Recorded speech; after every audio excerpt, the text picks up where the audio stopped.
Ici Nicolas Karabatic. Ici Thierry Omeya. Ici Daniel Narcisse. Alors ici Jérôme Fernandez. Bienvenue sur la radio Talk and Sport.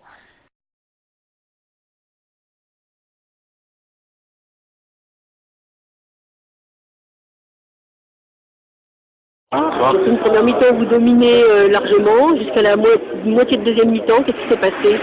Je pense qu'on a un peu subi le fait qu'on a beaucoup moins de rotation que Montpellier, qu'on est une équipe mine de rien assez jeune et qu'on a payé cash certaines erreurs en attaque qui nous ont coûté cher, des pertes de balles qui mènent à des contre-attaques et des buts, ou des erreurs en défense qui mènent à des buts faciles. Donc bon, c'est un peu là où on doit bosser sur les petits détails qui font que c'est la différence entre une équipe qui joue au tableau et une équipe du milieu de tableau. Donc voilà, je pense que c'est surtout ça qui a fait un peu la différence. Et mine de rien, Montpellier, c'est des joueurs de très très grande classe, donc c'est comme ça. Voilà, en fait il vous a manqué un peu de physique et puis de pouvoir tourner plus facilement. Ouais, je pense qu'à un moment donné dans notre rotation, c'est peut-être un peu... On a commencé à peut-être aussi perdre un peu, pas forcément que dans la rotation, mais aussi dans la qualité, on était un peu fatigués et tous, et que malgré les rotations qu'on a apportées, il nous manquait peut-être un peu de fraîcheur physique comparé au Montpellierin. Donc, Puis un diable de Michael Robin aussi qui s'est mis à arrêter plein de balles. Voilà, c'est un Michael Robin qui fait les arrêts qu'il faut, c'est-à-dire des contre-attaques, penalty, et nous de notre côté on n'a pas su aider nos gardiens ou l'inverse, donc bref, c'est comme ça, c'est la différence à la fin, c'est les arrêts de Michael Robin et de notre côté les quelques petites erreurs. Le prochain match, c'est quand?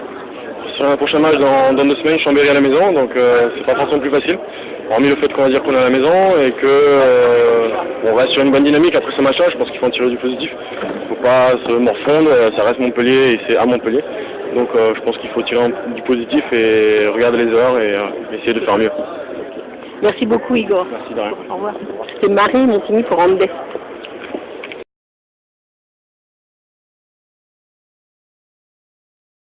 Alors le match de ce soir, qu'est-ce que vous leur avez dit à vos gars avant le match, un match contre Cesson?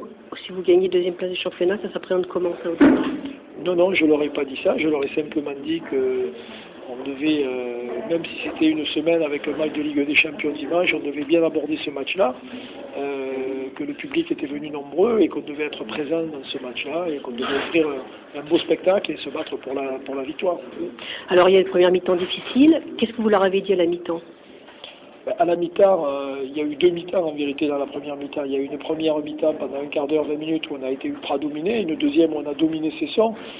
Je leur ai expliqué en leur disant que Cesson ne lâcherait pas l'affaire et que voilà, il y avait 2 manières de jouer ce match-là, où on replongeait comme on avait fait en début de match et là on aurait beaucoup de mal, ou alors on continuait sur notre lancée et Cesson finirait par lâcher. Et puis c'est ce qui s'est passé, on a continué sur un rythme assez élevé et c'est ce qui s'est passé. Bon, donc ce soir le match B, deuxième du championnat, je suppose que c'est une satisfaction.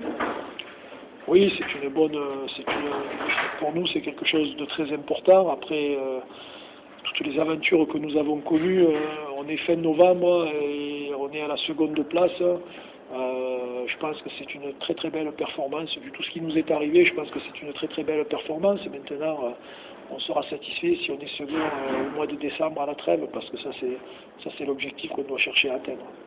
Il y a Vít Kavicník qui est revenu aujourd'hui, son premier match depuis sa blessure. Vous l'avez fait jouer un petit peu en première mi-temps. Oui, il est rentré dans la rotation au moment où l'équipe allait pas très très bien. En général, c'est toujours mieux de lancer les joueurs quand les choses vont mieux, mais je n'avais pas vraiment le choix. J'avais prévu de toute manière de le faire rentrer. Voilà, il est rentré et je pense que c'était important pour lui qu'il a beaucoup travaillé pour être prêt. Il se doutait pas trop qu'il allait jouer ce soir, mais c'est mieux comme ça parce que ça lui a évité de se poser trop de questions. Et il a fait 10 minutes qui étaient intéressantes et surtout il a retrouvé le plaisir du jeu et ça c'est le plus important. Une dernière petite question, on va parler des blessés. William et Mathieu, ils en sont où dans leur rééducation? Bon, Mathieu, lui, il ne reprendra qu'à partir du mois de janvier. Donc ça avance progressivement, mais enfin il boite encore, enfin il est encore loin de la reprise. Pour William, il se réentraîne bien. L'avantage de ce type de blessure, c'est qu'on peut bien s'entraîner. Par contre, il se rentraîne sans opposition pour pas que son nez se recasse. Donc je pense que d'ici 10-15 jours, il devrait revenir avec nous. D'accord, donc on va retrouver à peu près la même équipe contre Fribourg dimanche prochain. Ville sera aligné? On sera pas loin. Je ne vais pas vous donner l'équipe avant les joueurs, madame. Ah bon?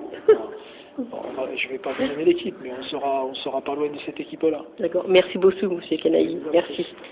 C'était Marie Prande. D'accord.